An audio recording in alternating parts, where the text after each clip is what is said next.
Éviter les tensions et protéger les droits de l'homme lors des échéances électorales est l'objectif de la conférence initiée par 2 organisations de la société civile.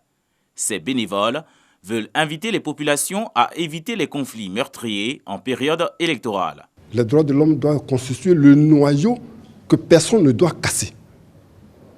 Et donc, toute la population, que tu sois ministre, que tu sois paysan, que tu sois même en manœuvre, à partir du respect des droits de l'homme, vous allez voir que tout le monde va graviter autour de ces droits de l'homme et la cohésion va être. Toute initiative visant à la mise en œuvre de ces droits ne peut qu'être saluée. Je voudrais simplement rappeler que notre pays, la Côte d'Ivoire, est un État qui est fondamentalement attaché aux droits de l'homme.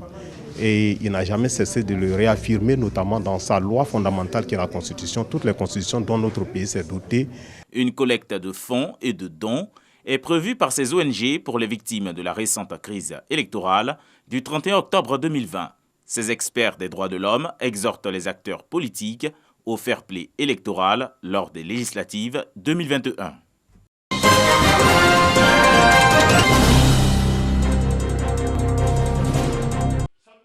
Les cours reprennent officiellement dans les établissements secondaires publics et privés de Zionoula et de Goïtafla, dans la région de la Maraoué, après pratiquement 3 mois d'interruption dus à des actes de vandalisme perpétrés par des élèves qui réclamaient des vacances anticipées de Noël et du Nouvel An. Une cérémonie officielle de reprise des cours s'est tenue au lycée moderne de Zionoula en présence du préfet du département et de la grande famille de l'école.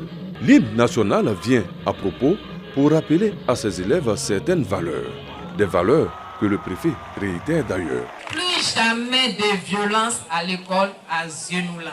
On s'engage à ne plus créer de violence. Je n'entends pas bien. On s'engage à ne plus créer de violence. Après les conseils, la délégation a visité les salles de classe pour s'assurer de la reprise effective des cours. Le directeur régional de l'éducation nationale, de l'enseignement technique et de la formation professionnelle de la Maraoué invite les enseignants à se remettre au travail. L'école est restée pendant 3 mois fermée, mais on ne va pas donc définir de nouvelles dates d'examen pour Goïtafla ou Zionoula. Ces dates sont les dates de tous les enfants de Côte d'Ivoire et de ceux de Zionoula, malgré le retard qu'ils ont connu. C'est la faute à eux-mêmes. Et j'ai demandé que chaque élève puisse donc entrer en lui-même, faire son examen de conscience pour donc décider de ne plus donc reprendre, de ne plus perpétrer donc de violence dans les écoles, quelles que soient les raisons pour lesquelles ils veulent aller en congé. Heureux de reprendre le chemin de l'école, les élèves promettent à ne plus reproduire ce genre d'actes. Aujourd'hui, nous sommes très heureux de reprendre le chemin de l'école et je crois que nous serons à même de réitérer nos liens avec les bonnes valeurs qui fondent notre établissement sur le socle de la discipline, sur le socle du travail et sur le socle de l'excellence. Après Zionoula, la délégation a mis le cap sur Goïtafla pour s'assurer également de la reprise effective. Pour rappel, cela fait 14 années que Zionoula et Goïtafla vivent le phénomène des congés anticipés. Cette fois-ci, les parents d'élèves ont mis la main à la poche pour réparation après les actes de vandalisme perpétrés par leurs enfants.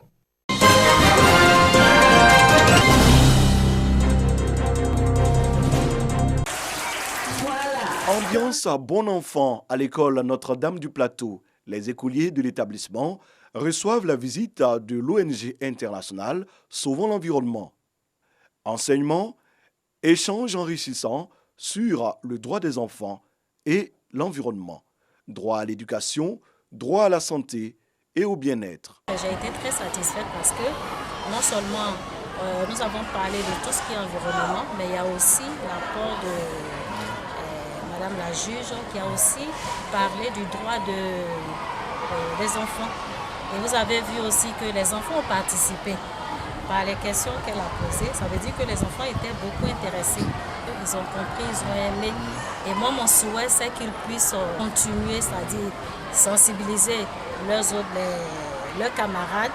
Un environnement sain, une vie saine, c'est le thème de cette rencontre. Le docteur Henri Chénal et son équipe sont venus les bras chargés de cadeaux. Les 5 premiers de chaque classe ont été récompensés.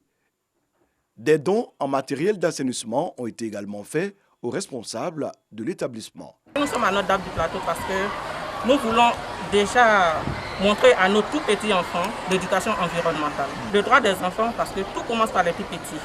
L'ONG internationale Sauvons l'environnement a pour objectif de contribuer à la protection de l'environnement et de la biodiversité par la réflexion et la mise en œuvre de projets technologiques innovants.